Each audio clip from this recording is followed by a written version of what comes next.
Once again, good morning, everyone. If you can kindly take your seats, we're about to get started with the program.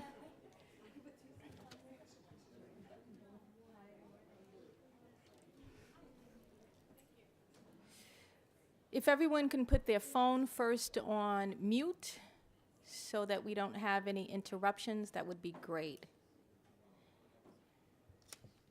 So let me first introduce myself. Good morning. I am Stephanie Burns. I am part of the LLT, being Lindley's Turner.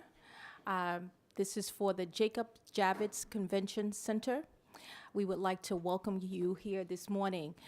We had over 100 people that actually registered for this event this morning, but once again, I'm going to say because of weather, hopefully, this is the reason why we are a little light.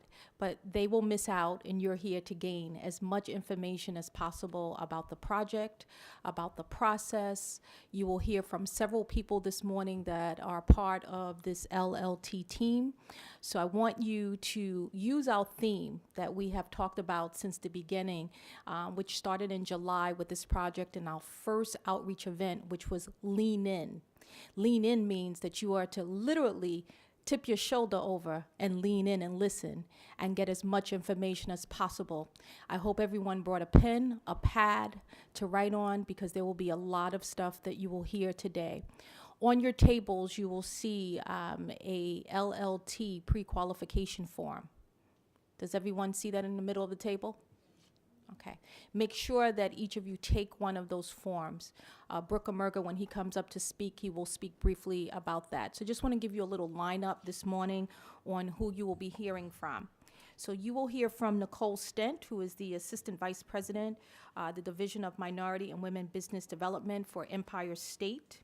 You will hear from Brooke Amerga, who is our Senior Purchasing Agent for Turner and also part of the LLT team. You will hear from Modern Times, better known as MTI, so you'll hear from them. You will hear from Chris Smith, our Vice President and Managing Director. There you are. Anthony. Sorry, Chris is not here. And then you will hear from Stanley Slusker, who is part of our safety team. You'll hear a lot about the safety on this particular project. So I would like to get started this morning by giving a warm welcome to Nicole Stent, if you would like to come up. And please feel free, round of applause, get some energy going in the room.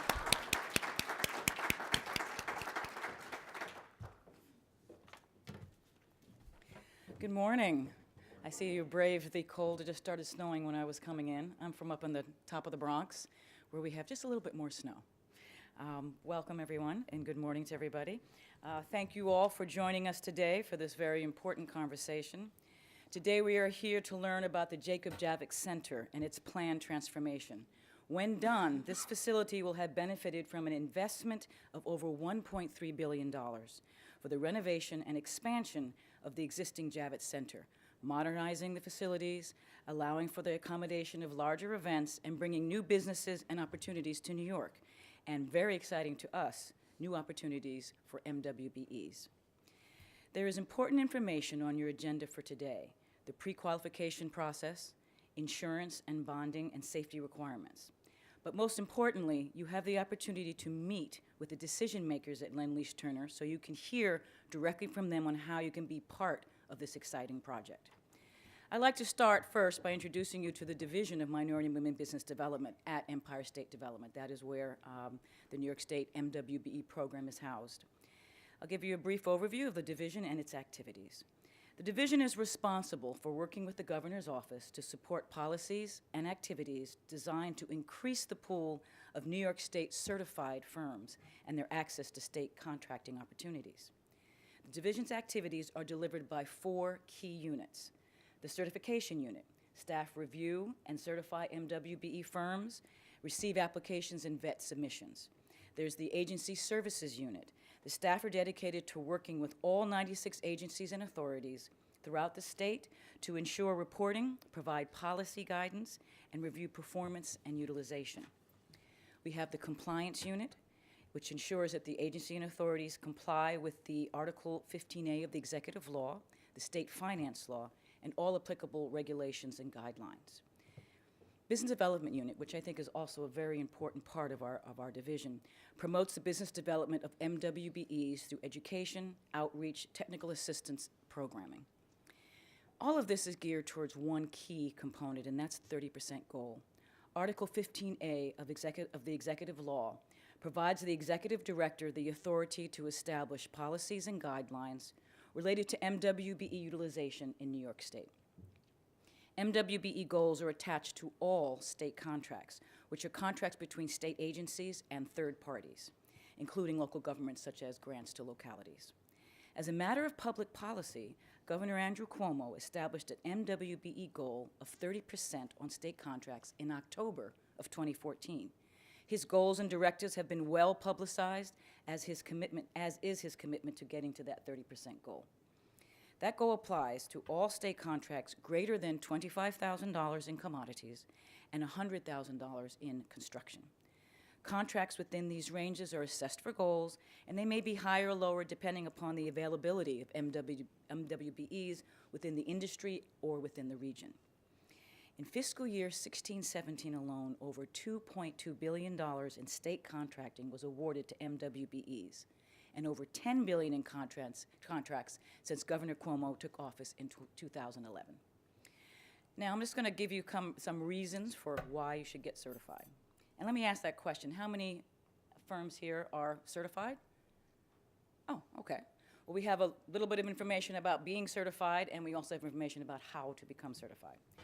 In furtherance of the governor's goal, 30% of all state spending is targeted for spending with certified MWBE businesses. This applies to all state agencies and authorities and creates business opportunities across every industry.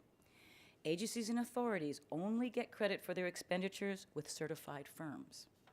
The governor has also implemented unique programs which are earmarked towards MWBE firms. That includes financing programs, providing low-cost loans, working capital, equity investing, and there are others which you'll hear about later on. What are the benefits of certification? You gain direct access to state contract and procurement opportunities. You have targeted access to discretionary procurement opportunities and access to technical assistance. You also can gain access to business development advice. We have one-on-one information that we will talk directly with you and work with building your capacity.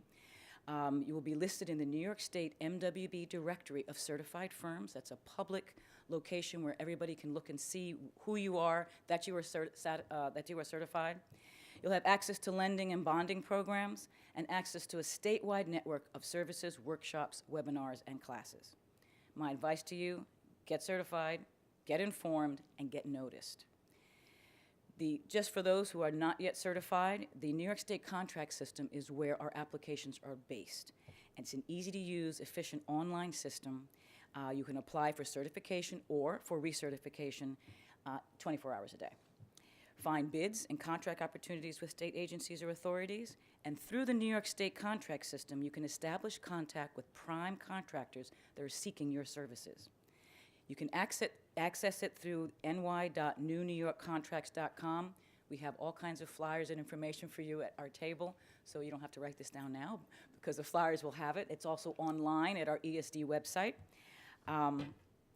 If you're already certified, you need to make sure your vendor profile is current, because that is your business card. It is your online, your electronic business card, where firms, state agencies, and primes seeking MWBEs to help them to meet their goals, where you can be found. You need to get informed. For instance, there's a 2017 New York State Contracts e-book, which provides contact information for all agencies in New York State and current opportunities. It was issued at our forum, which was in October of 2017. There'll be another one issued in October 2018. It is an online resource, and it gives you great information about different contracting opportunities. And you can also, of course, find it on the ESD website under MWBE. You need to get noticed as well. Participation in today's event is part of that effort. Make sure you meet with decision makers, because there is a unique opportunity for you to meet and discuss with them what you need, what they need, and how you can provide that. So please, go to the ESD website for additional resources about financing, opportunities book, and links to various events. And network. You need to get your information out there and take that opportunity so they can get to you. We have specific information on eligibility, on furthering your business contracting with the state, And all of that information is at our table. So with that, I'm going to introduce you now, turn our presentation over to Ray Salaberios, my colleague, who is Vice President of Economic Revitalization in the Community Economic Development Department at ESD, and he has valuable information about financial resources for you. Thank you.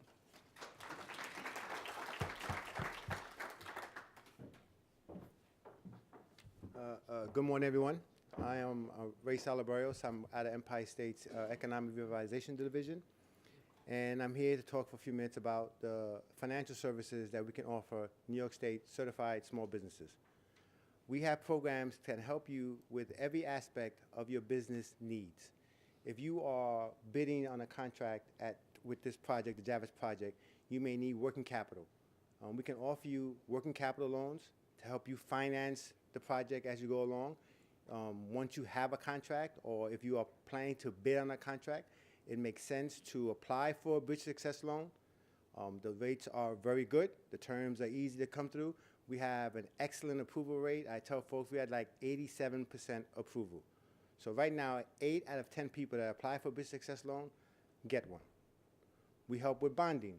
We work with bonding to help you get to the next level. If your company needs bonding assistance, we provide guarantees to the surety company to help them make the decision a little easier for them. My colleague Wei Min Chang is here. You can speak to her directly about it. It is a relatively painless process.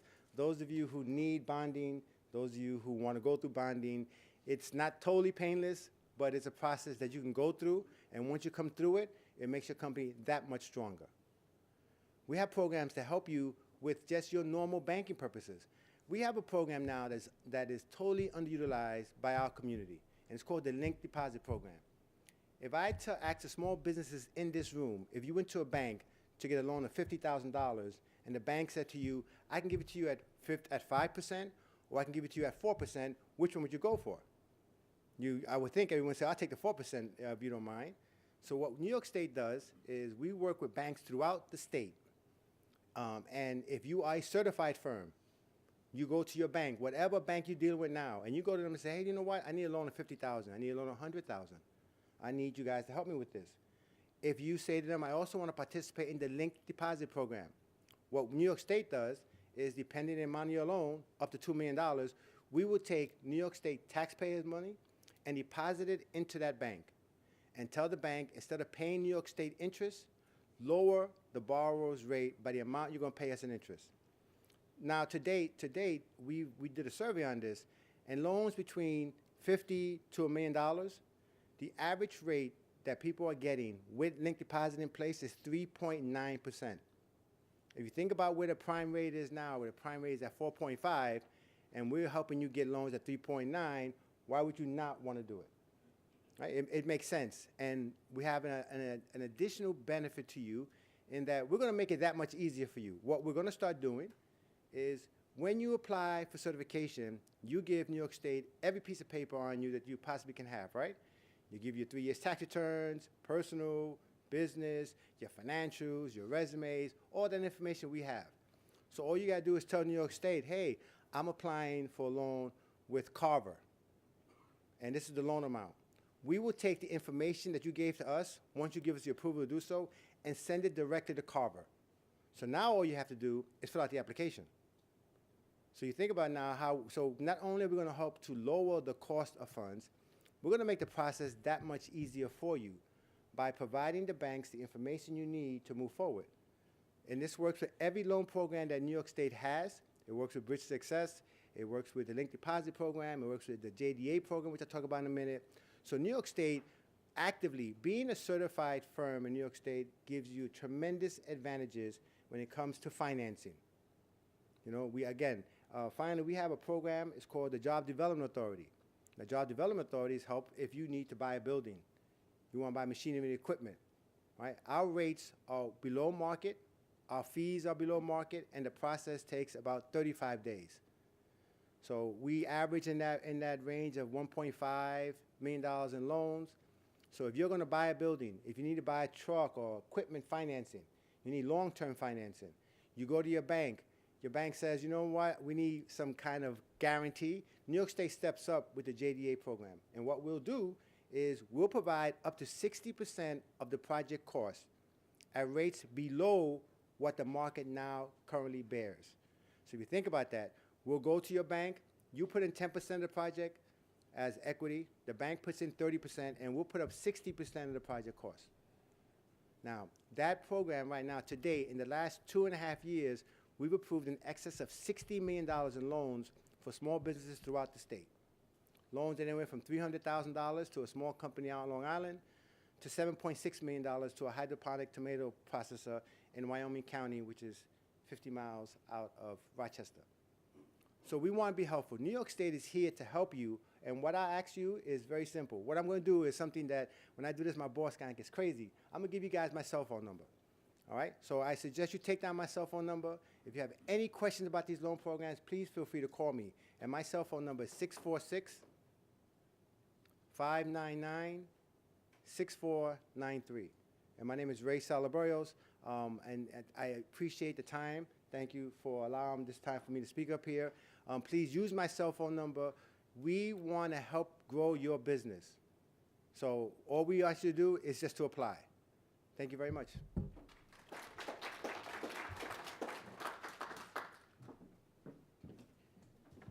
Thank you, Ray. So remember the theme, lean in, right? So that was a lot of information in less than 20 minutes. So hopefully everybody got the number. Did anyone not hear the number? Would you like to hear it one more time?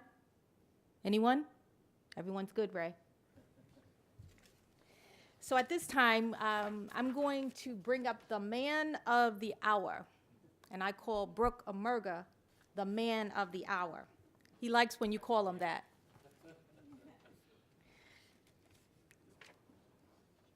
Come on up, come on up, come on up. So just to give you a little information, this particular event was based on a scope of work that went out in our NOIs. And Brooke is going to talk more about that scope of work that we're looking at specifically at today's event. There will be a third event that you will hear about before today is over that will be in the spring. We're going to hear a little bit about the PLA at this moment as well. So this is another opportunity for you to make sure that you take as much notes as possible so that we cover all ground. So thank you, Brooke. Thank you, Stephanie.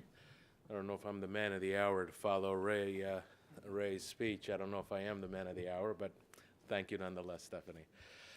So before I get started on the Javits job on the project, you know, what Ray said is really important.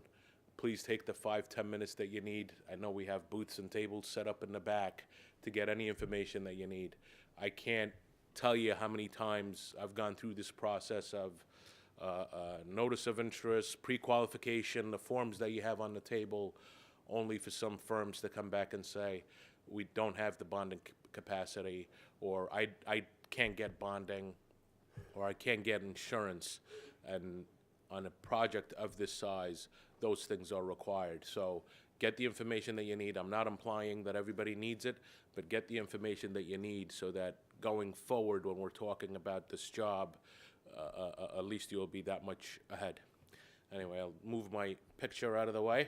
So the Javits expansion project, it's 1 million square feet that we're adding to the existing convention center to the north of 39th Street. I have a little video that comes out after this, so I won't go into too many details about the actual project, but it's a design-build job for Lend-Lease and Turner. We've been working on this probably for almost 1.5 years. It's a joint venture with Lend-Lease and Turner, like I said. Design-build, $1.3 billion project over the Lincoln tunnels. You know, run-of-the-mill, everyday project, no excitement. Yeah, is this thing on? Hello? Okay, it is on. Okay, just checking. There is a one thing I wanted to highlight on here, the last bullet note that you see. There is a PLA on the job, okay? And I get the sense that either we don't talk much about it or the understanding, there's a lack of communication between when I say that there is a PLA and there's a carve-out for non-union New York State certified firms on this project. I've dealt with a lot of other firms, not necessarily for this NOI, for the mechanical trades or even E&F, where we mentioned that there is a PLA and there's opportunities for non-union firms. The feedback I get is people either don't understand it or don't read the PLA to understand what this carve-out is about. So if you're a New York State certified M or W firm or service-disabled veteran, and if you're non-union, you can have an opportunity on this job, whether it is supplying materials, whether it's installing materials. There are some specific guidelines and rules that apply. It's up to $2.5 million contract, capped at $7.5 million per trade, right? So if I have 4 carpenters at $2.5 million at non-union certified firms, I'm exceeding that goal, so I can only go up to 3. There's an overall $75 million cap for the non-union certified firms, all right?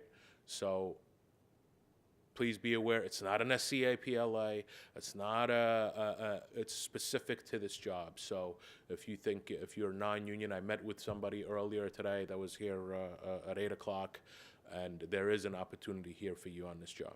So without further ado, I think let me just play you this video that will describe the project a little bit more. Oh, so.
I'm done.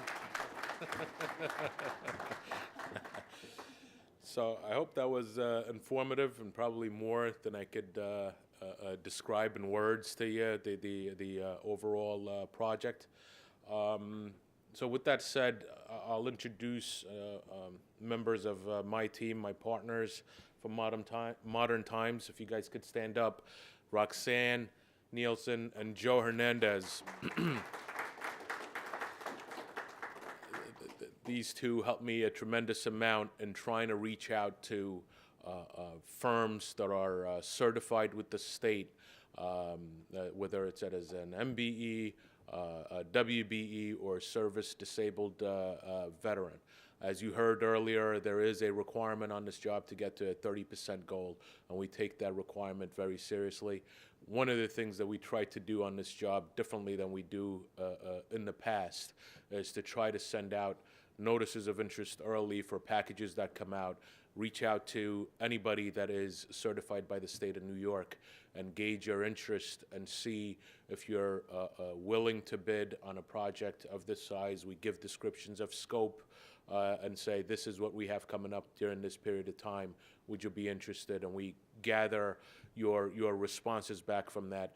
Roxanne has been leading up the effort to reach out to firms, well, not just by email, but by phone, and get you to understand what the scope is and understand your abilities so we could see if there is a match and you could participate on a job like this. So at every event that I come here, I get the question that says, people say, how do I know that I'm on your list? If you're certified by the state of New York, you are on our list. We're reaching out to you. Look in your email, in your inboxes. If there is a notice of interest that comes out from MTI or the Lend-Lease Turner team, we'll say, you know, we're looking to procure this and this package at this particular time. They'll give you a little brief scope. Please respond to those. If you're getting a call from Roxanne, you're getting a call from the team. You're getting a call from Joe. You're getting a call from his staff. All right?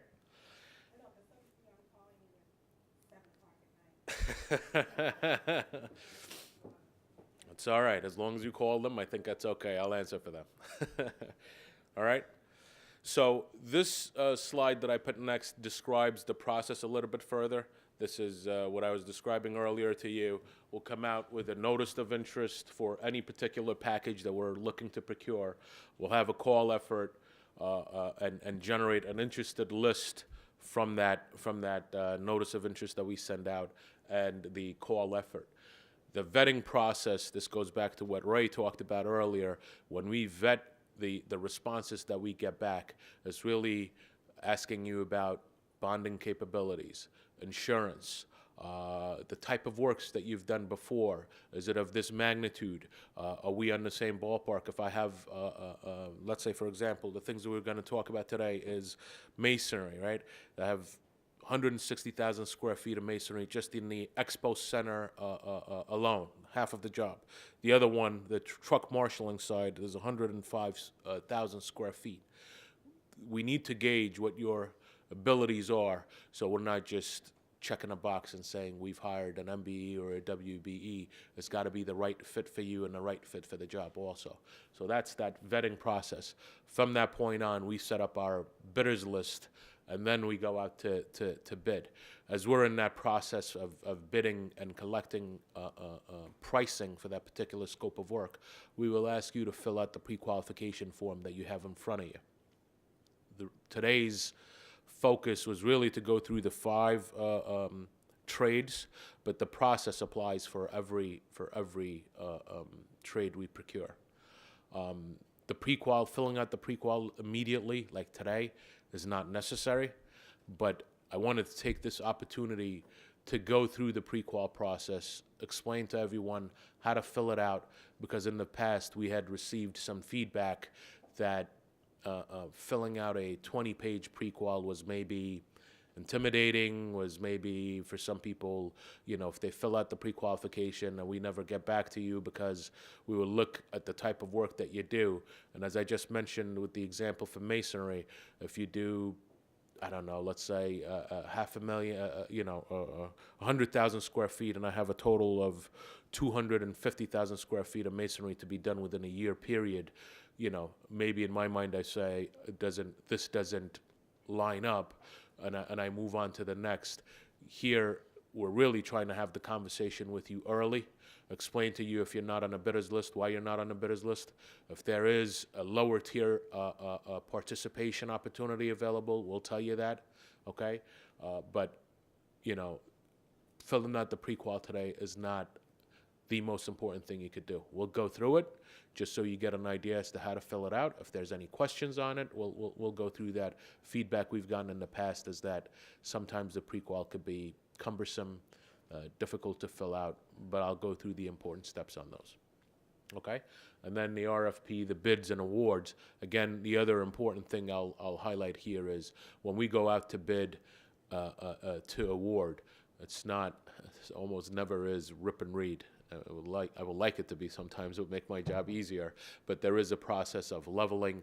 Once we get your bids, we'll probably call you in for a meeting. I'll have a phone call conversation with you about what your bid includes, excludes, why certain things shouldn't be excluded, what your qualifications are. So there is a back and forth process to make sure that your bid is complete. Okay? Any questions about this? It's a smaller room, so feel free to interrupt anytime I say something that you don't understand. That way, you get more out of this session today. Bidding process, right? So this is after the NOI is received, after we've gone through the vetting process. I don't know if there is a laser on this thing, but I won't mess around. We start from this process forward. Is the next slide what the description is, right?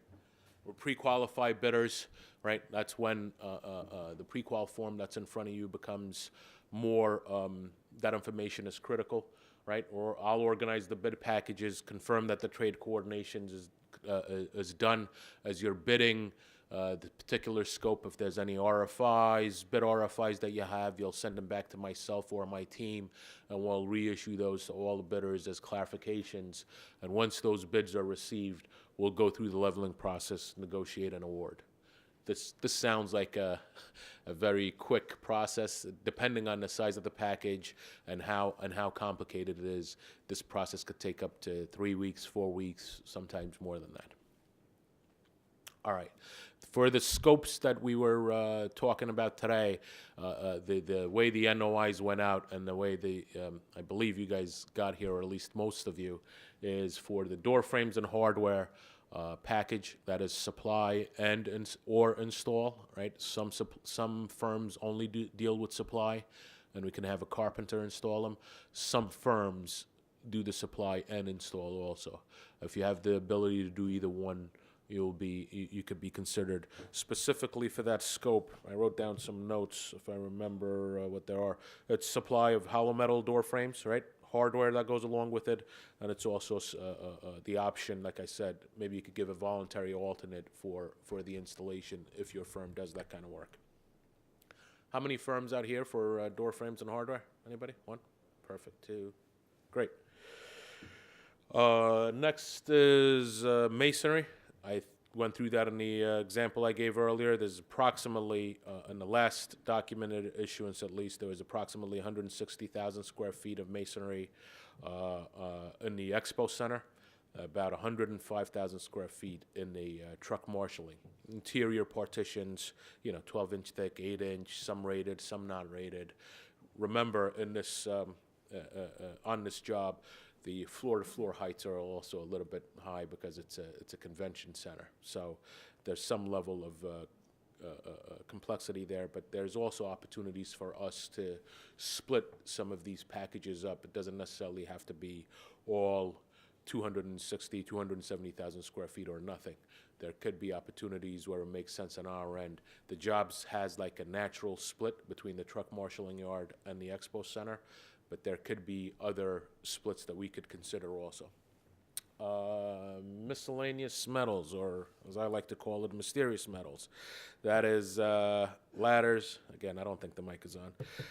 Ladders for elevator shafts going up to the roof. You have overhead coiling door supports, bollards, guardrails, and handrails.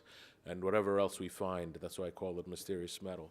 Any firms out here interested? I know you are. Okay, perfect, great. Next, spray-on fireproofing.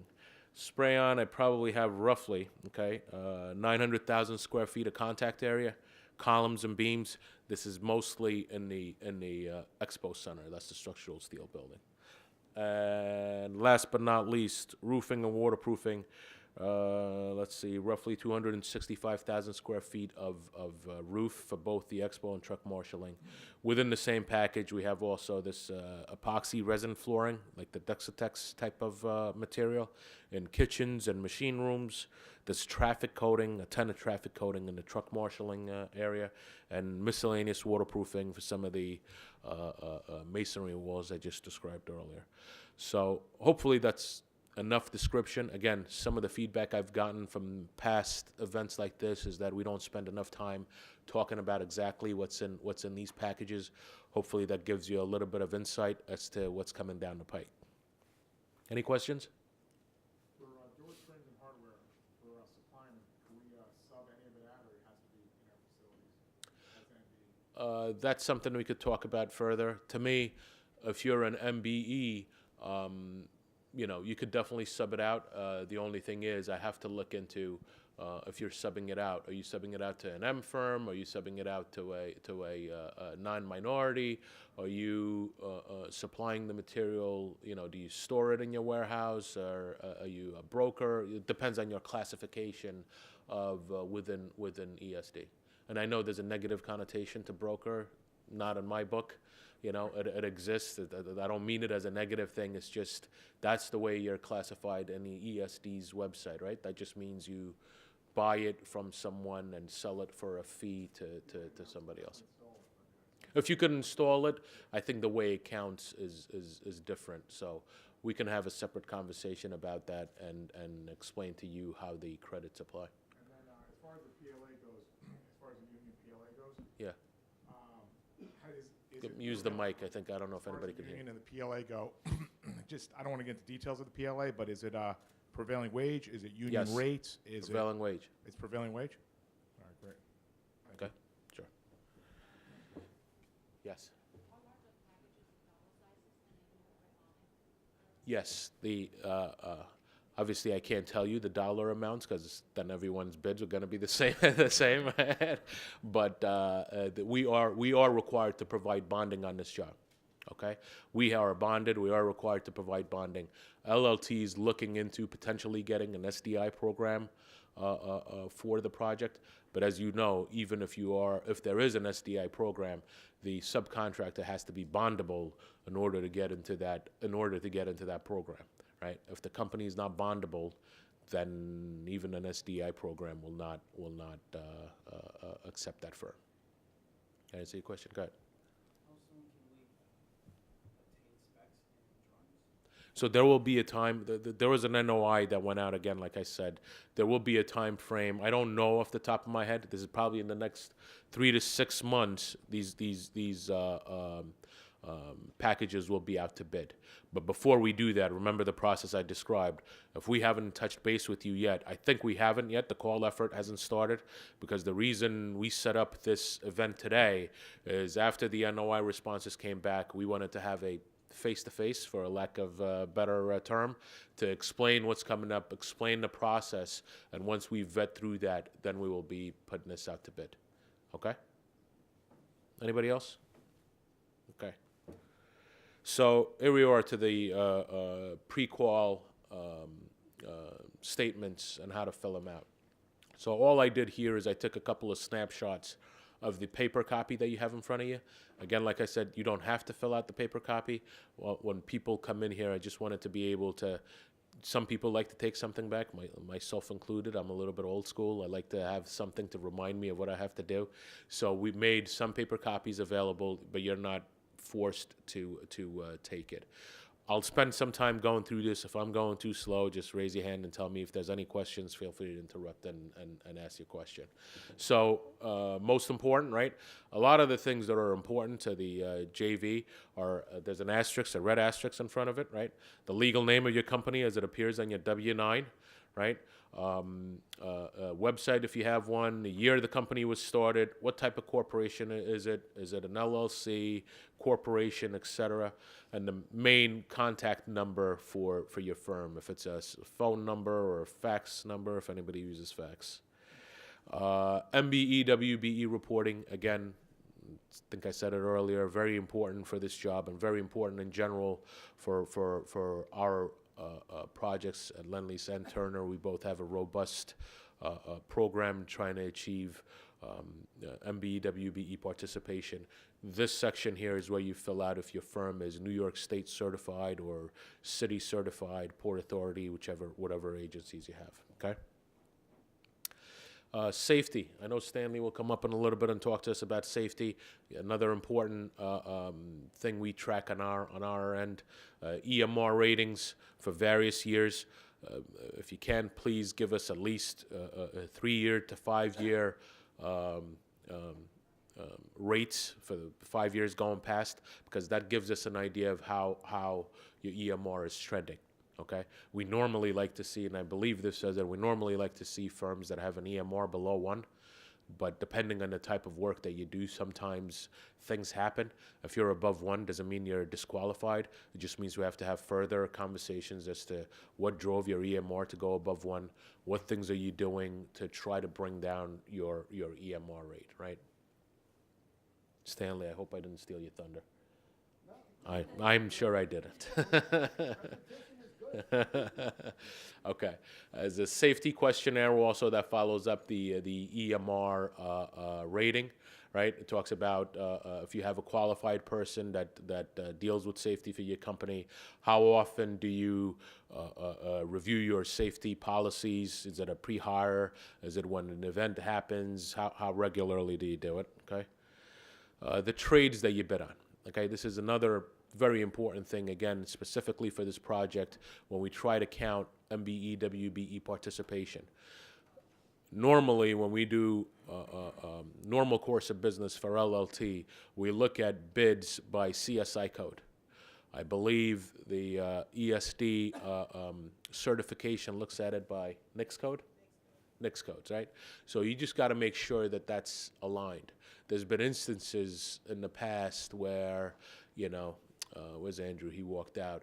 We will look at a firm's name and we know you do miscellaneous metals, but you're classified on the ESD's website as maybe structural, or as maybe another Division 5 NICS codes. Sometimes you just got to make sure that the NICS code that you're certified under matches the actual scope of work that you perform. Is that clear? And if there aren't, we at least in my, and I could speak for myself, I know a lot of the firms out in the market and what you perform. If I see that some things are not lined up, and if Roxanne and Joe see some things that are not lined up, we'll probably call you and tell you, you know, double check this or go back on your application, and you should get additional NICS codes added to your certification. Okay, but that's important. This is what we use to determine if I have a masonry package out, who to put it out to bid for. Are you bidding masonry? Are you just bidding some other trades? Some firms, especially if you're a GC, it makes sense that you put in what specific trades you touch, okay? Licenses as applicable for your trade. If you're an electrician, license would apply. If you're a Miss Metal guy, I don't think that applies. In terms of employment, how many folks you employ in your office, in the field, how many staff do you have? This goes back to current, and below that, it also talks about the large, the jobs, whether it's largest, smallest, what have you.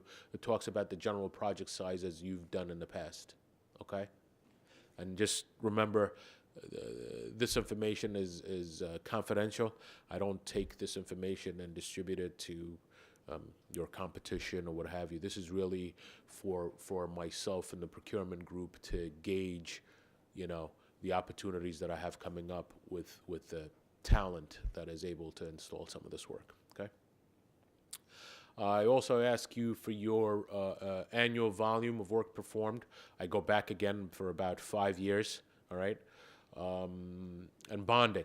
right? If you are bondable, this is where you indicate whether you are bondable or not, the name of your surety, how much you can bond per job, what your overall aggregate value is, and what it is on a per job basis. And we ask you for your bonding rate also.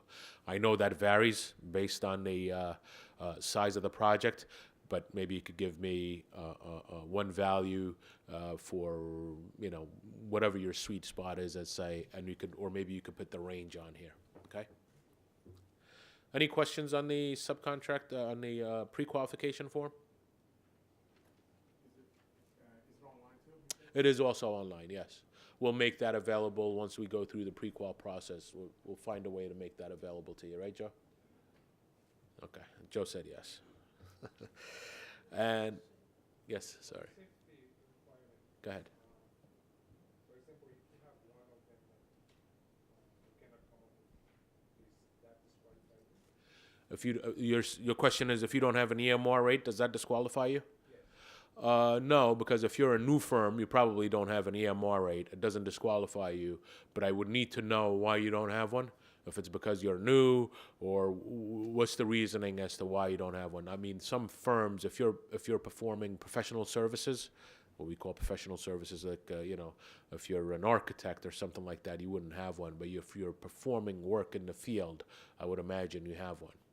I did ask my New York State Insurance Fund. They did tell me that If I you're don't have one. if you're less Because than a I year, work mostly private. okay. Okay, so we could talk further and find out why you don't have one. But if you have insurance, I would imagine you should be able to have an EMR rate. But we'll talk further about your particular case. Okay. Any other questions? Well, if you think of any other questions after you leave this, the contact for this project should be this email that you see up on the screen, LLTJV and moderntimes.inc. I'm sorry, moderntimesinc.com. I can't read this morning. I saw a lot of people writing down Ray's cell phone. I don't see a lot of people writing down this email. Ray's very popular. I also have my card, which has my personal email for the company, and many of you write to me there, call me on my cell phone. So if there are any questions related to the pre-qual, if there are any questions that you can think of after you leave here, feel free to reach out to us. We'll get back to everyone within 48 hours plus or minus. Normally after these type of events, we get a flood of emails, but we are committed. We've staffed up after this event to be able to answer all your emails, questions, and get back to you as soon as we can. All right? No more questions for me? All right. In that case, I'll turn it over to Anthony. Or should I turn it over to you, Stephanie? All right. I don't want you to get mad. Thank you.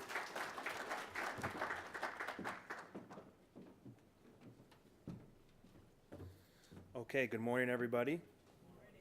My name is Anthony Amacucci. I'm a senior risk advisor for TSIB, Turner Surety Insurance Brokerage. The next few slides that I put together here will give you a quick little history on who we are, what we do, but mostly focus on this Javits Center job, the insurance requirements on it, and really kind of how we go about vetting the subcontractors like yourselves, and just kind of educate you on things you should be looking at when you're purchasing policies to make sure you're, buying something that gets you on the job that you're, trying to work on. So we were established in 2006 by Hochtief. They are a large general contractor operating out of Germany, very similar to Turner, just at a bigger scale. They focus very strongly on risk management, and they purchased Turner in the mid-90s and then kind of pushed that philosophy onto them. So it started off with just kind of expanding Turner's risk management department with the bigger goal of creating our company, TSIB, which is their own insurance company, to kind of broker that business and administer it throughout the year. So when we started in 2006, it was just 6 employees. Turner was our only client, and we really only had a small piece of that pie because it takes time to handle Turner's entire portfolio in that regard. Moving forward towards 2010, we were probably at about 35 employees at that time. We started taking on a lot more of Turner's insurance responsibilities. But what was key at this point was financial meltdown really crushed the construction industry, particularly New York insurance. Things started to get really expensive. Carriers started pulling out of the market. The coverage terms became a lot more confusing and just difficult for, companies like yourself, small businesses, to kind of navigate and understand. So realizing this, we decided to become a full service brokerage and work with the subs that are bidding on these Turner jobs, because if it's difficult and expensive for them, it's only going to be more difficult and expensive for Turner to work. So if we can help them, everybody really wins. Moving forward, today we're up to 63 employees. We've got a client portfolio that's got both public and private companies, co-brokerage agreements with agencies who don't necessarily focus on construction, because that's our expertise. And now we handle everything that Turner needs to do and work with a larger number of those subs. So it's been very successful so far. This right here is kind of just an outline of the affiliated companies that we work with. As you can see, Hochtief, those companies in the top right, those are all European companies. Hochtief USA was established when they purchased Turner and Flatiron. Again, we were created in 2006. And TSIB here, we handle all of the insurance needs for Turner, Flatiron, E.E. Cruz, Clark, and that's all here in North America. ACS is the large mothership conglomerate. They own about 70% of Hochtief. But really the takeaway here is just our construction expertise. That's where we were born from. Those are the people who head our companies, former CFOs of large general contractors, key members from carriers like Liberty Mutual and Zurich, former underwriters. So we really understand what's in these policies and what everyone needs to have. And that's really the brief background on us. But now we focus on the Javits Center here. So the most important thing to know here is that this is dictated by the state of New York. Typically a job of this size, $1.3 billion in construction volume, that's something that we would put on what's called a wrap-up or an OSIP or a CSIP, owner-controlled insurance policy, contractor-controlled insurance policy. This philosophy is one large insurance policy that Lend-Lease Turner would purchase, and it takes the need away for the subcontractors to bring their policy onto the job. So this makes things more affordable for the subs because they don't have to pay for that insurance, for that exposure, and it makes things cleaner for the JV because they know what coverages they're purchasing on. They know that there's not any exclusions, and they don't have to worry about, what page 47 of a 200-page insurance policy reads, because it's not going to come into play. If there's a claim, the CSIP, the wrap-up, is going to pay for that claim. Unfortunately, New York State's not allowing that, and they're also dictating the insurance requirements, which I've listed some of them here on the right, and they're very high. As you could see, there's different levels of limits that are required. Things like cranes and demolition operators have a lot higher limits than say, someone who's doing carpentry work would have to carry. With that said, in type 2 here, plumbing, electrical, excavation, HVAC, they're required to carry $25 million limit on their umbrella policy. That's very high, that's very costly. Not a lot of people are going to afford to pay for that. This is only a small sample of the insurance requirements for this job. We have a table here outside in the other room. If you want to have specific questions about your insurance requirements for your trade, come approach us, we'll talk, and I'll email you that information directly. So not having a wrap-up policy, what does that mean for this job for you guys? It means that, like I said, you have to bring your insurance policies to the table. You have to review and sign hold harmless agreements, submit proper certificates of insurance, and this just puts more on our end, on TSIB's end, it puts more emphasis on contractual risk transfer, reviewing the endorsements of the policy, and specifically the additional insured language. So let me give you some examples of that, what we're talking about here. So this is your standard certificate of insurance. You know, 5 or 6 years ago, to get onto one of these big jobs, all you really had to do was submit a cert, make sure you had the limits on there, make sure you had the right coverages on there, and that's it. They accept your job. Things have become a lot more difficult. As I mentioned earlier, a lot of the carriers in the New York marketplace have pulled out of the market, and then the ones that kind of have stayed in what's called the E&S market, they've really adjusted the wording in their policies. So like I said, these policies are 200 pages long, and you have to look through every page, because on page 97, it could be one sentence in there that says you're excluded from this type of coverage. That one line is going to render the rest of the policy obsolete. So us, as a broker for Turner, we've got to read all these policies that come in. And a job like Javits, there's hundreds of subs on that job. It takes a lot of time, and you have to be really thorough. So when we look at this certificate, it tells you in the top right that the insurance carrier is Zurich. It tells you that general liability is purchased, auto liability, umbrella, workers' comp. It tells you the limits. It tells you the expiration dates on the policy, which is all important. But again, it doesn't tell you what's actually in the nuts and bolts of the policy. So in a typical insurance policy, there's anywhere from 30 to 50 endorsements. Each endorsement pertains to a specific type of coverage. So let's look at additional insured endorsements. This is an example of one that I've pulled from an insurance policy, and we have a database of these, of only additional insured endorsements, of probably 450 at this point. That means that there are 450 different versions of a blanket additional insured endorsement. Every one of them reads differently. We have to read each one of them. And this highlighted line on the bottom, again, this is page 98 of 200.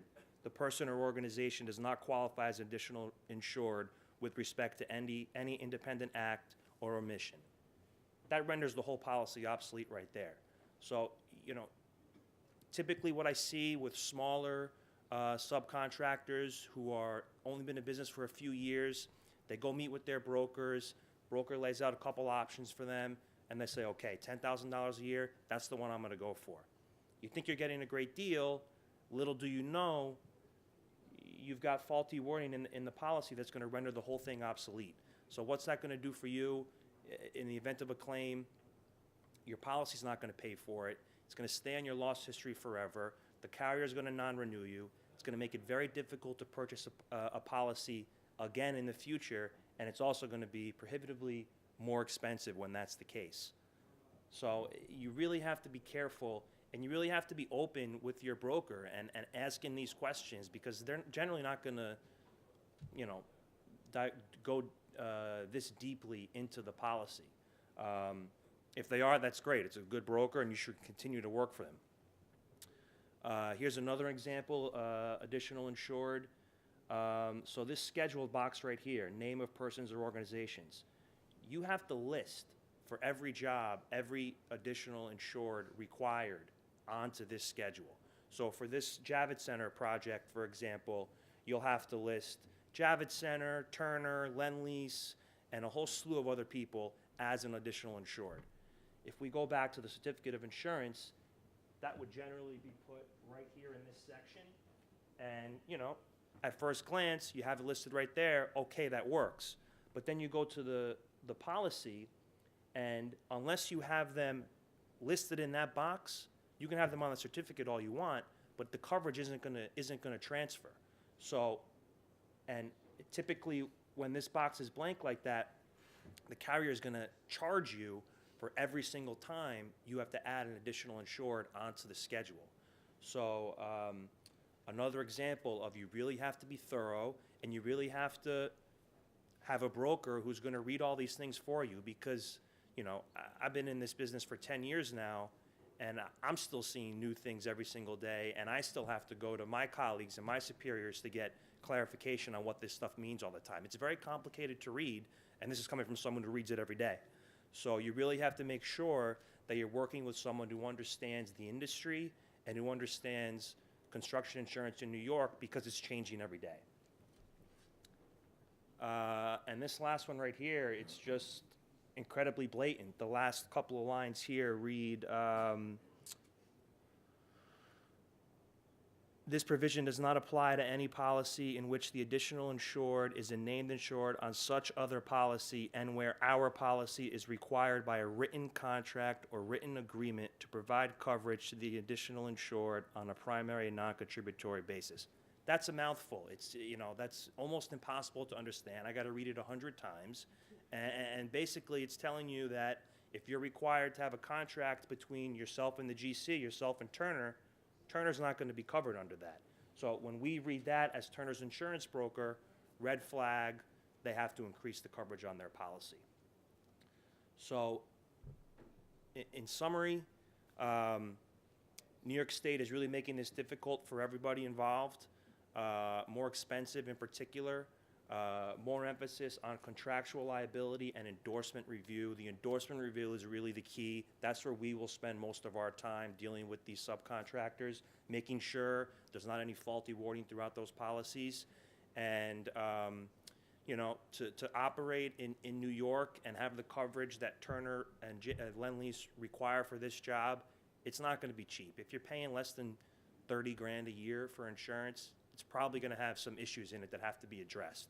So, and that's a combination from the shrinking marketplace, expensive premiums, and like I said, confusing coverage terms. So, you know, we can talk about this stuff for a long time, but I'm not going to do that to you here. We have a table outside. If you have any specific questions, you need to see the insurance requirements, come talk to us. I can review the policies you have in place, let you know what you're missing, and give you an idea of what the price and process would be to get, you know, what you're looking for. Okay, so that's all I have for you guys here. Turn it over to Stanley.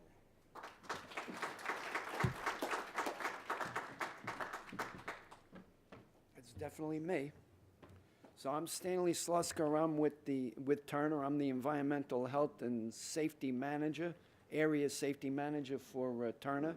One of my functions, and I'll explain it a little on the PowerPoint, is a process called Building Life, living injury-free every day. And one of the jobs I go to is Javits, and they are doing Building Life there. And that Building Life process is based on two things. Based on continuous improvement. No matter how good you are, we try to get better. And the big foundation of that is respect for people, specifically respect for the workers. So if you go out to Javits, you'll see a different environment out there. So we're very proud of that. So here's what it looks like. And the question is, why is safety important? It seems pretty obvious, self-evident. What's the safety program for? Obviously, the safety program is to prevent injuries, right? We're going to talk about submittals and approvals and all of that, but at the end of the day, we want to remember what the primary purpose for that is. We want to prevent injuries, not have a beautiful document. We want to prevent injuries. So one of the things I'm going to talk about is the top one, right? I flip-flop that around. I'm going to say that our obligation to our workers, number one, is we have a moral, ethical obligation. Right. This particular JV, this Lend-Lease Turner joint venture, we are looking to partner with people that have the same core values as us. And that top one is important. Right. We were talking about leaning in for opportunities. On this particular job and in construction in general, safety is not going backwards, it's only going to go forward. So if you can get on board with safety, these new philosophies, I think you're going to give yourself a big opportunity. There's a lot of contractors out there, they've been in the business for 30 years, and they're still doing things the way they were 30 years ago, and you, as a new up-and-coming contractor, can push some of these contractors aside just by saying yes to safety. Right? That's a safety person's opinion. So obviously safety impacts your business. We'll talk about EMR. We'll talk about OSHA recordable rates.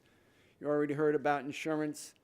Right? Insurance is expensive if you have no claims. If you start having a lot of claims, just like car insurance, right? That's going to impact you, right? And it's going to impact you, people physically, mentally, et cetera, right? And it's going to prevent you from being able to do the business you want to do.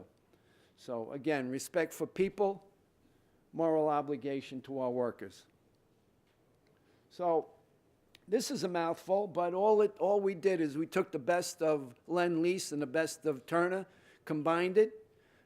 Turner has their global minimum requirements for safety, providing a right environment. Turner calls it the right environment, but they're looking to provide the safest workplace possible. One of the ways they're doing that is in providing a workplace that is a community. One of the things you'd see out there in the morning is it actually doing a stretch and flex every morning. Number one, that helps prevent some of these strains and sprains, but number two, it's a lot of fun, gets people together in the morning, and it starts slowly but surely to begin that sense of community on the job, and that's important. So our philosophy is that injuries are preventable, right? It's not a matter of fate. It's going to happen. It's not inevitable, right? If we do enough pre-planning, enough preparation, we can prevent all injuries. That's our philosophy, right? We only want people out there performing a task if it's safe. We're not looking for anybody to risk their life doing us any favors. So, and then working safely is a condition of employment. These are our core values. These are the guiding principles. So we're trying to push this. One of the ways we're pushing this is by trying to be coaches rather than police out there. So, what kind of a commitment would it take to go injury-free on a job site? Pre-planning. Obviously, management and the workforce have got to be committed. Right? We've got to be coordinating. The owner of the company could be committed to safety if his workforce is not. Right? We're going to have a little bit of a gap there. Right? We want everybody to be on schedule. Right? These construction sites, though, are marathons, not sprints. So to schedule it the right manner, to bid it in the right manner, in order to be able to put the work in on time, but without that frantic chickens with their head cut off type of panic. That's not good for safety. Well, obviously, willingness to buy, right? If you're a new company and you don't have new equipment yet, right? Buy the newest and greatest stuff from the beginning. Oops. So, and then this idea of community is willing to say something. When we're teaching this building life class, one of the requirements would be to take this class on the job, right? Who's going to be the grown-up in the room? Who's going to be the one that says something when somebody is doing something at risk? And obviously from all the subs, right? Pushing back. It's a collaboration, willingness to refuse to do something if it's not safe, and a commitment to stay focused. So these are some of the things that we think we're going to do on this job and other Turner jobs in order to go injury-free. So the rest of this is simply the pre-qualification questionnaire.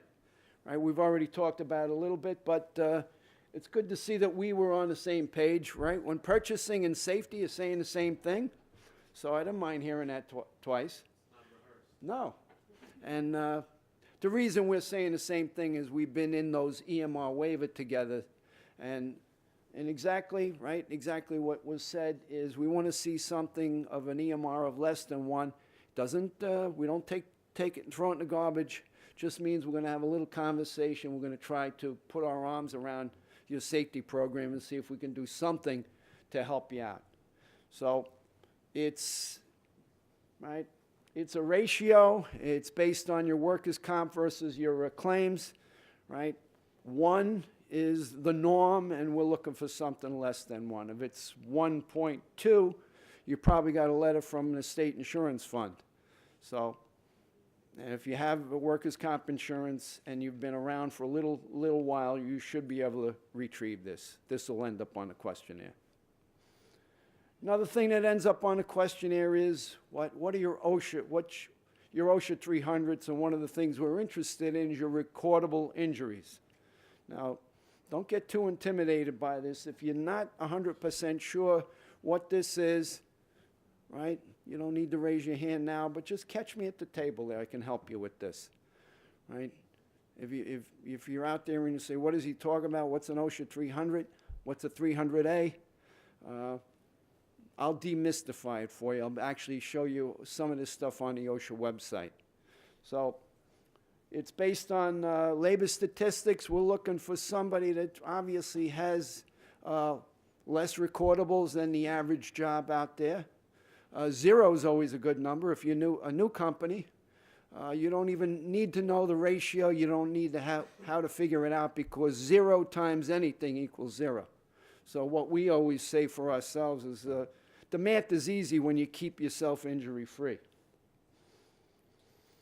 So if you don't know what it is, if you do know what it is, you'll know enough that we need a few years of these sent in, right, with the pre-qual.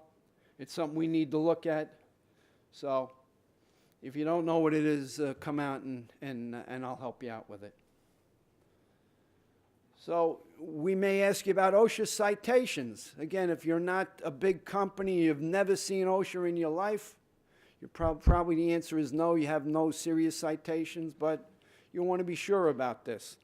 One of the things that you should know about is we have the ability to search the OSHA website for citations under a particular establishment name.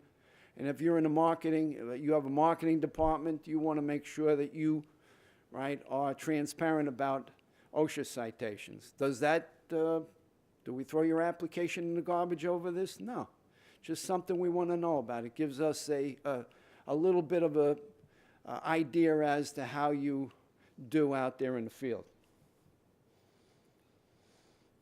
So, big hint here, right? If they're asking you if you have a company safety policy, I think you're going to want to say yes to that. Certainly, if I'm looking at your qualification, you're going to want to say yes to that.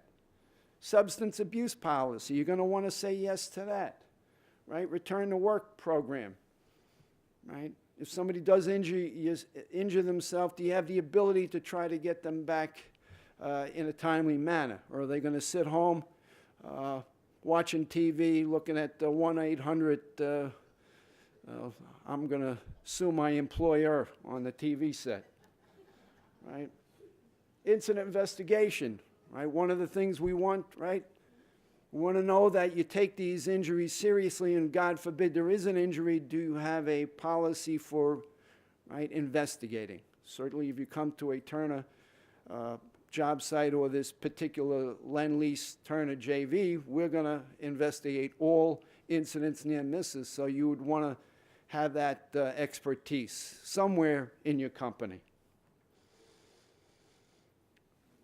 Right? We've heard mason, we heard roofer, we heard a couple of trades out there, and man, we want to hear this. Right? This is something you want to put a big yes. Big yes. Yes, we do. Yes, we know about fall protection. Yes, we enforce a strict fall protection policy. And then if you're writing that program, a site-specific fall protection program and training for your people. Right? Why is this so near and dear to our heart? Well, this is the primary reason that people are getting killed on construction jobs throughout the United States. So this is something we want to make sure we get right 100% of the time, all the time. Do you require documented safety meetings? Right? Do you have a corporate meeting quarterly? Do you bring people in? Are you doing a weekly meeting when you're on a job site? Are you doing toolbox meetings? We'd want to know about that. If you're doing it, take credit for it. If you're not doing it, maybe you'd want to start doing it. Do you provide safety training? Right? This is New York City. Obviously, there are some requirements, and, you know, heads up, there's going to be some new requirements coming this year in 2018. That requirement for just a 10-hour OSHA card has gone up. The city is going to require additional training, starting with a 30-hour OSHA, and then they're going to tack on some additional training. So that's something that everybody should be aware of. Again, if this is news to you, come over to the booth. I'll get your email. I'll send you some information on that. But, right, scaffolding, fall protection, electrical excavation, depending on what you do for a living, this would be part of your site-specific safety program. But the answer to the question is always yes. Do you need training to put your hard hat on? Yes. Do you need training in fall protection? Yes. Do you need to be trained to use a ladder safely? The answer is yes. So not only these formal training, but training in everything that you do out on the job. You want to talk for 2 minutes about ladder program and boom lifts, because on this particular job, it's height, Yes. floor height? Definitely, we have something called Ladders Last at Turner, right? Based on the fact that ladders can be a dangerous way to actually do work. If you think about the ladder standard, we talk about maintaining 3 points of contact at all times on a ladder. Putting in ductwork off a step ladder is probably not compliant and probably not such a good idea. So our Ladders Last policy says that unless you convince us there is no other way to do the work, we're going to probably prohibit you from using a ladder. We're going to ask you to find other methods, right? Scaffold, boom lift, scissor lift, right? Some of that type of thing. If you think about standing on a step ladder that whatever, 4 inches at most, versus standing on a fully planked platform, right? You're not really standing on a ladder, you're balancing on a ladder. And by the end of the day, when people start to get a little shaky, we start to get incidents, injuries. And when people fall off ladders, it's not your standard, I just tripped, and right? The ladder goes one way and the person goes in the other. And we've seen some pretty serious injuries off ladders, so we're trying to reduce that. And just remember, it doesn't say ladders never, but we're committed to trying to reduce the amount of ladders on our job site. In terms of the boom lifts, scissor lifts, a couple of things. We definitely want to see training specific to that particular machine, and we want those workers to know that when they're on those, they need to be tied off, right? That was always the case, but there is a particular emphasis now because of a couple of incidents we've had here in the city. So that would be something to pay attention to. So do you audit as the, right? I told you what my function is. One of my functions is to go out and audit job sites for Turner, right? Do you as a company, do you have a audit process, right? Or do we just send people out to the field and never double check? Right? One of our things is trust but verify. You want to trust that people are doing the right thing, but you definitely want to have a process for verifying that people are out there, right, representing you in a proper manner. That's the way I would put it. So annual safety goals, that would be a nice thing, right? Are you looking, if you have we have a recordable injury rate that we want to bring down. Our goal is to bring it further down, whatever the percentage is, 10%, right? If it's at 2, we want to bring it down to 1. So that would be another thing, right? Do you have some sort of recognition? Could be as simple as a couple of dollars in a paycheck or simply an award, right? Somebody gets a certificate at the annual Christmas party, something that gives people an incentive to do the right thing out there. And then obviously, all safety programs are going to have some sort of policy, some variation on 3 strikes and you're out. Because that's the magic question, right? What happens if? What happens if they don't do what we want them to do? Do we have the will to do the right thing? Right? And the right thing sometimes is to ask that person to go somewhere else, right? Certainly that's, with as much respect as possible, that would be the way I would approach that, right? Because I don't want anybody injuring himself on one of my jobs, right? And if somebody's a risk taker, I'm going to have to ask them not to be around. So 30 hour, are you supervisory people have the 30 hour? That's certainly a Turner policy, and it's this Lend-Lease Turner JV policy. It's obviously going to be Department of Buildings policy very soon. So you want to jump on that. Are they motivated to enforce the OSHA standards, your standards, and the site-specific rules on the job? Right? The definition of that competent person. They have the authority to correct items in a timely manner. That's what we're looking for. Somebody that's the first line of defense. What we always say is by the time me, the guy with the tie, gets out there and sees something, there's probably about 4 or 5 safety people that have ignored something by the time I see it, right? The person himself, the foreman, the supervisor, some of the other safety persons on the job, right? So there's a lot of failure by the time I go out and see something. So we're looking for people who are going to help us with this, who can be the first line of defense. So, in summary, right, I can tell you for a fact safety is not going away, right? The cost of insurance is astronomical. We and all construction managers are going to start looking to partner with people who can chew gum and walk at the same time, right? And if you're on the ground floor of this new safety initiative, you have a great opportunity to get your foot in the door, because that's who we're going to want to be partnering with. All things being equal, we're going to start looking at people with better safety records. We already are, right? If the bid's the same, we got to figure out a way to make a decision. It's going to be safety. So I can't express enough the opportunity that people have. Because some of these contractors that are not willing to change with the times are going to fall by the wayside. They really are. So any questions on any of this? I don't want to go much longer, but I'll be out there. I'll have the OSHA website. I'll be able to tell you about what DOB is planning for next year, and I can be a resource to you. So thank you.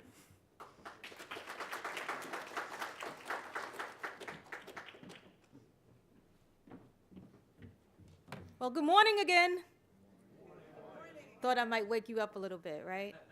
That was a lot of information, correct? Okay. So we have now come to the conclusion of this informational session. But before you leave, remember there were some critical points that you heard today. And one of the things we want to make sure that we emphasize over and over and over again, utilize the services and the resources that we are providing to you. MTI, Brooke, my team, we are all sources of contact if you have any questions, and that is any questions. We want to make sure that everything that you're looking for in regards to how to get access to this project, bidding opportunities, that you come to us. So today we're going to break out into the next session, which is in the back, where I want all of you to make sure that you have a point of contact at all of the booths, that you have an opportunity to talk to everybody one-on-one. Do not skip a booth, because everyone had something very important that they wanted to give you in terms of information and content to keep you motivated and staying engaged with this process. You have a little homework assignment as well. And it's 3 points that are in your program that I want you to make sure that you follow. If you look in the back, I put 3, these are my 3 bullets, as a reminder to you of what you need to make sure you have prepared. Make sure you read those 3 things, follow through on those, because I'm sure we will meet you again at another event. There's several procurement events going on in New York City right now for other projects, but we will meet you again. You will come to us and you will ask us some question pertaining to what you heard here today. So first thing, remember, New York State certifications. Please go back and check your Nexus codes. That is so critical, because if your Nexus code is incorrect, you're going to have an issue. If you have any questions about certification, Nicole mentioned the website where you can go on, get some additional information. She is here as well. Make sure you speak to her before you leave. The Capital Bridge to Success program. Make sure you stop at that table. Bonding and insurance, critical. Without those 2 things, you won't have access to the project. And I guarantee somebody's going to leave here today and go, oops, I forgot to ask a question. Utilize the resources that are here for you. So at this time, does anyone have any other questions? No other questions? One more. Because the telephone number that was given out earlier for Rafael Salaverios. I have here 646-599-6493. Is it 6493 or 6453? Can someone read that number back to him, because I don't have it in front of me, from your notes? Ray left. 6493. 6493, okay? So if we had to do a plus and delta really quick, highlights, anything you think we need to add? Okay, Is there any possible way to get this program emailed to us or? the deck, Yeah, that. we can talk about that, yes. That'd be really helpful, a lot of information. Do we have anyone that concurs? Would you like to have a copy of the deck? Okay, perfect. I saw another hand.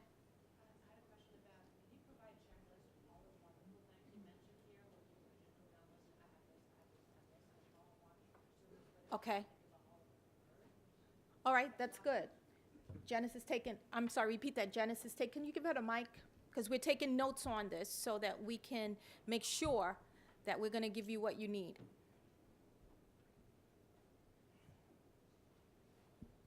I was recommending to have a checklist of all the points that you mentioned that are important and critical for the success of this project and also for the preparedness of the contractor, so they don't have to remember all the things they heard that they may have forgotten to check off. So if you have a list of safety policy, these are the ones, do I have them, and check them off.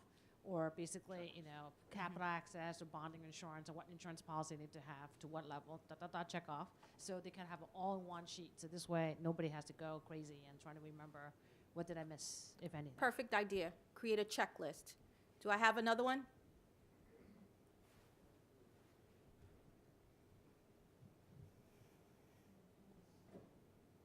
He's going to come back around. Hi, good morning. I keep hearing MBE, WBE. I'm just curious to know that on all aspects of this project, are there going to be SDVOB requirements enforced? Yes, there is a 3% goal as well. So you hear about the 30% all the time, but this is actually 33%. The 3% is dedicated to Vs and Ds. Good morning. Will there be opportunities for professional services on the project? Yes, so we want you to make sure you stop by the booth and you can speak to Brooke in regard to what those services are that we are allowing on the project. Thank you. Okay. Any other deltas? No deltas. Okay. All right. So I'd like to say thank you very much for coming out this morning. Enjoy the balance of your day. Make sure you go in the back and you meet with everyone at their respective booths. Thank you.